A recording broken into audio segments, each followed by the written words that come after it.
sun is shining on the sanctity of life. Okay, we are here today to share our testimonies, and typically every year when we come out, Father Frank Pavone is with us, but unfortunately he can't be here this year, so he has sent Kevin Burke from Rachel's Vineyard to represent his voice. So Kevin, can you start us out? Yes, I have the blessing and honor to share a message from Father Frank with you today. As Pastoral Director of the Silent No More Awareness Campaign, I want to thank each of you for being here today, and in particular to thank the brave individuals who will share their testimony of pain and healing from abortion. Just as happened yesterday in Washington, these testimonies will place in the hands of all who hear them a powerful tool to give hope to our culture. As these brothers and sisters of ours recall what abortion did to them, we all have a stronger case to demand that the government recall this failed and dangerous product. Thank you for what you do for the cause of life, and know that you are in my prayers and that our ministry will continue to work with you until this victory is won. God bless you and thank you.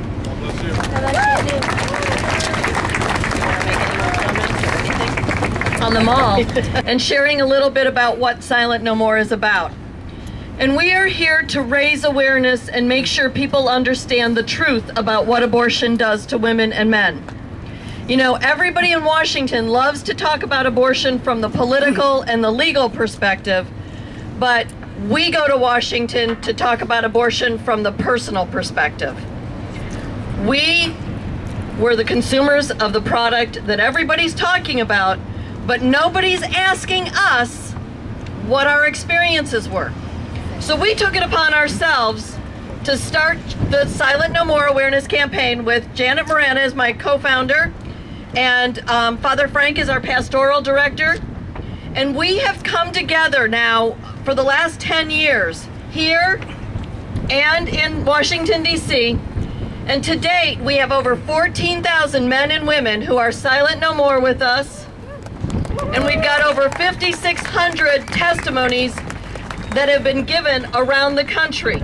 We have people who are Silent No More in 77 countries.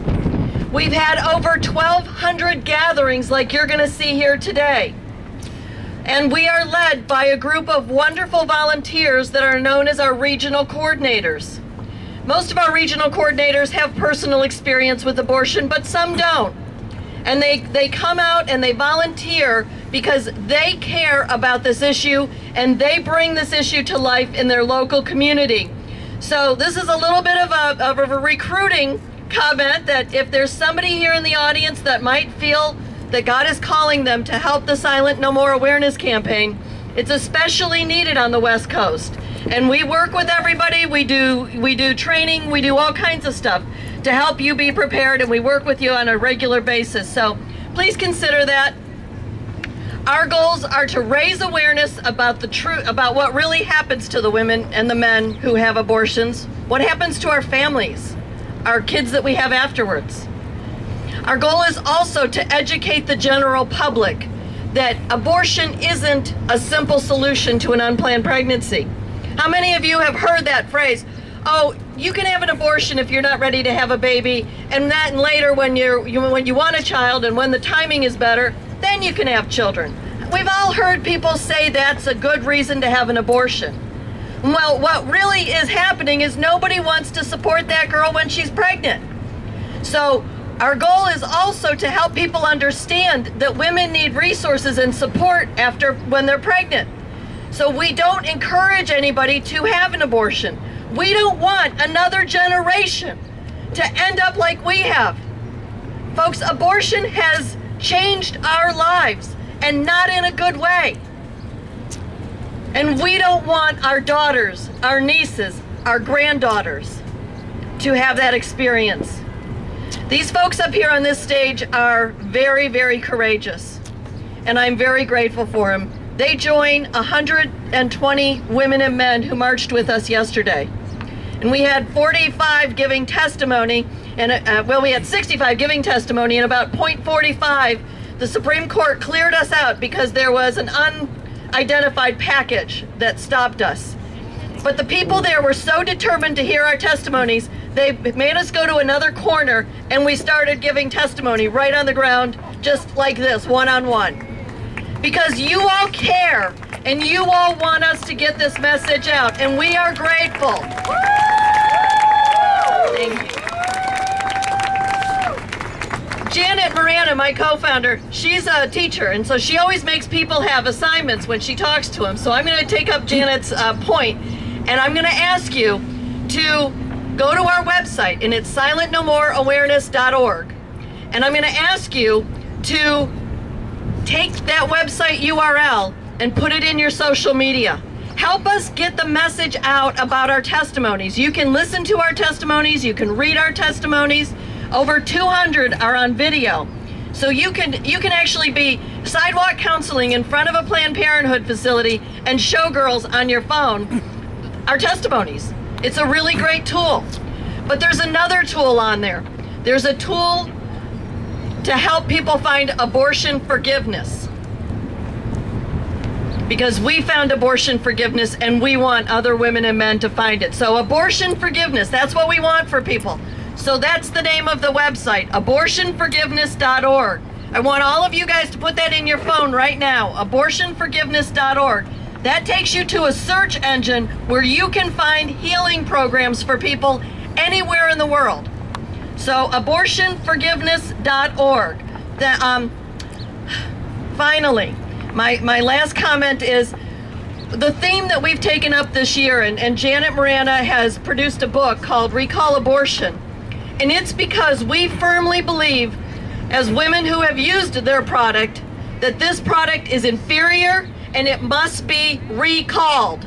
It is not worth it for women to have abortions. Women deserve better, and the abortion needs to be recalled. It is dangerous for women, and we can prove that because of our stories. So I'm going to introduce Jennifer ONeill, who many of you, oh wait, Kevin wants to come up and give you some information. If I forget to do this, I'm going to be in big trouble with Father Frank. And that can't happen. All right, if you have a smartphone, you can become part of the Silent No More Awareness campaign movement, no matter what your situation. So get your cell phone out. If you text 69302, 69302, keyword regret 3, REGRET 3. So that's 69302. It's the keyword. I'm sorry, you text that, and then the keyword is regret 3. Thank you. Jennifer ONeill is a very courageous woman, and I love her dearly. And Jennifer, she's been a great actress and author and producer. And she starred in Summer of 42, and she's spoken to a lot of congressmen and senators who were just bedazzled by her. It's been quite cute. But Jennifer is really courageous because she put her career on the line to stand up against abortion in Hollywood. And so please give Jennifer a big round of applause. Oh my, I'm so glad to be here. As my friend Cal Thomas says, hello and welcome, fellow fetuses. I know personally that experience overrides theory, and that God is true to his word in Romans 8:28 when he will turn all things for good for those who love him. So every single one of us up here and in the campaign, and you future Silent No More people here, the truth will set you free. I have a brief time, as we all do, to tell you my story. I had married at 17 and had my daughter when I was 19, and after 6 years found myself in a divorce. I recycled and went into New York City and became engaged to a gentleman who had 4 children. I had 1. We were going to get married, and I became pregnant. God says there's a reason to wait. I was excited. I went down to tell him about it. I even had the doctor write on a piece of paper, Jen is expecting in the spring. I put the paper on his desk, and when he looked up, I didn't see an expression of joy. I saw this expression I had never seen before, and he said, "You're not going to have that. You're going to have an abortion." Abortion was illegal then, had just become legal. I did not have my faith in Jesus Christ till I was 38 years old. I had no support system. The truth was not evident. There were no ultrasound machines and tests where you can see the humanity of your baby. And of course, the theme was you're just carrying a blob of tissue, a cluster of cells, and if it's inconvenient right now, you can have a baby later. I don't blame him, and men are not always the culprit, but about 80% of gals who have abortions are coerced and pressured in some sense, and that's what happened to me, and I folded, and I hated myself profoundly. I had 9 miscarriages after that because of my abortion, trying to have the 3 children I had, and without having my faith, I didn't realize that I thought I was being punished for that heinous act I allowed in my life. That is not the God we serve. He does not punish us. He has hope in healing and wholeness in Jesus Christ.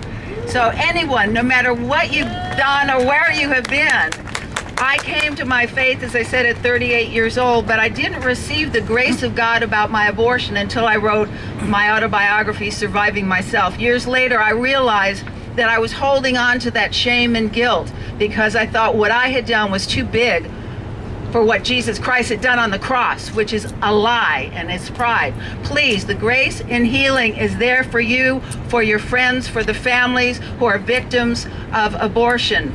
Be bold, the truth does set you free. We are here to let this be known. So be silent no more. I will all the stories you're gonna hear are amazing, but remember that there is wholeness and healing and the truth of abortion. God will not be defeated in the life issue. He raised his son from the dead. He has our children in heaven according to his word. There's reconciliation and wholeness and healing. God bless you all and be bold about life. Thank you. Thank you, Jen. I'd like to have a couple.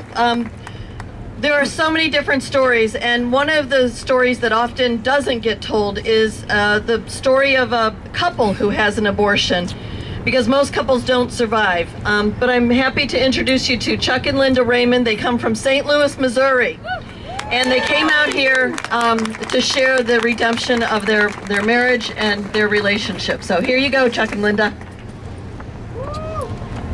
Thank you, Georgette. Without her strength, we would not be standing here today. She's a wonderful woman that's organized this campaign across the country and many other countries. We're blessed to be here today. My name is Linda, and my hometown is St. Louis, Missouri. My story is one of great sin and sadness. With a profound desire to help others, I stand here before you today to become silent no more. Just 2 weeks ago was the 37th anniversary of the abortion of our son, Ryan Paul. The year was 1976, and after just 7 months of dating, I found myself in an unplanned pregnancy. Total shock does not begin to describe the feelings that I had once we found out that we were pregnant.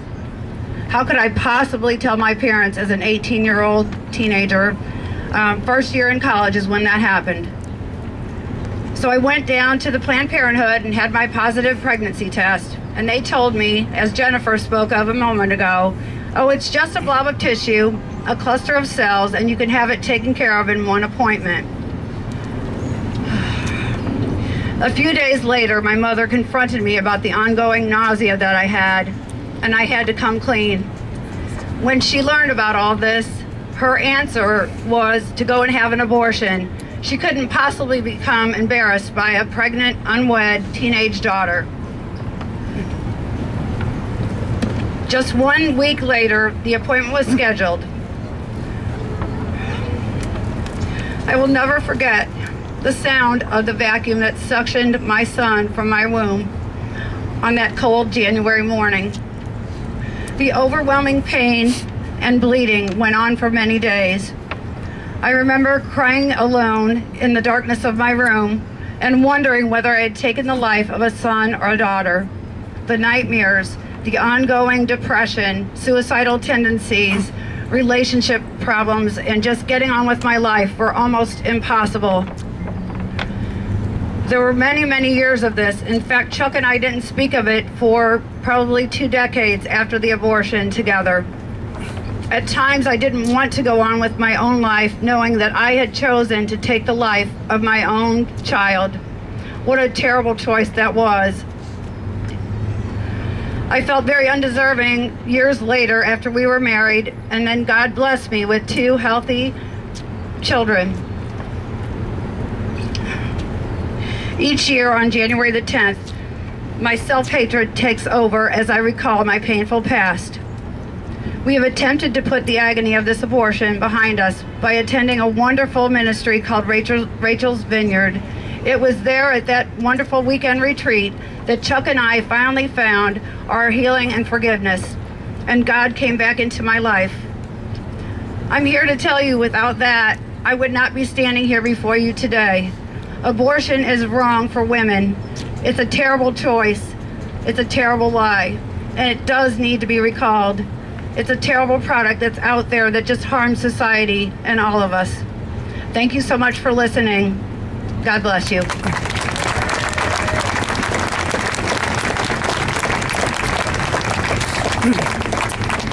Thank you all very, very deeply for being here.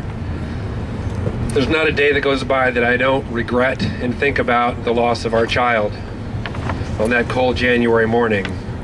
Yet, with that regret is a deep peace and a comfort and an enormous thanksgiving to our Lord and Savior for His unimaginable mercy and forgiveness. I was 17 years old, and we were on an exciting but dangerous and ignorant path in our relationship. We did not pay attention to the consequences of our growing sexual activity. And when I learned that Linda was pregnant, we were stunned, and things happened very, very quickly. I should have been responsible enough to know better. I should have been responsible enough to stand up as a man and to protect my unborn son and to protect the mother of my child from a misguided and irreversible choice. Today and every day, I ache with that regret, that most significant choice of my life that I can never take back. I would do anything, I would give up anything to have had that choice again, to have had the courage to say no. Instead, I said nothing. I was afraid and timid and complicit by my silence. I was 17. Our entire family support system, Linda's parents and my parents, were all swallowed and sucked into this bizarre idea that the abortion could solve and fix the problem of this young couple. Had there been anyone, friends, neighbors, clergy, relatives, that would have given us some options, some real choices, and some assistance, we may have chosen life and listened to them. Deep, deep down inside, I knew the truth. This was our child. It was not just cells. But I said nothing and accompanied Linda and her mother to Planned Parenthood to destroy our child. During the procedure, I felt numb and helpless.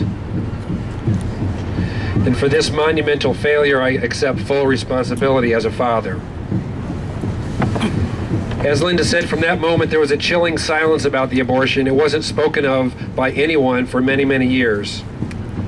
My response to that pain was to completely block it out. And along with that came a hardness of my heart that I didn't even recognize. I also felt trapped into accepting the lie of choice, the supposed right to kill your child. You see, without believing that lie, I would have to face the guilt of my own experience. And because of that, I think I understand this trap of choice that really imprisons so many. As you can tell, Linda and I somehow endured. God blessed us, and we were able to stay together, which is very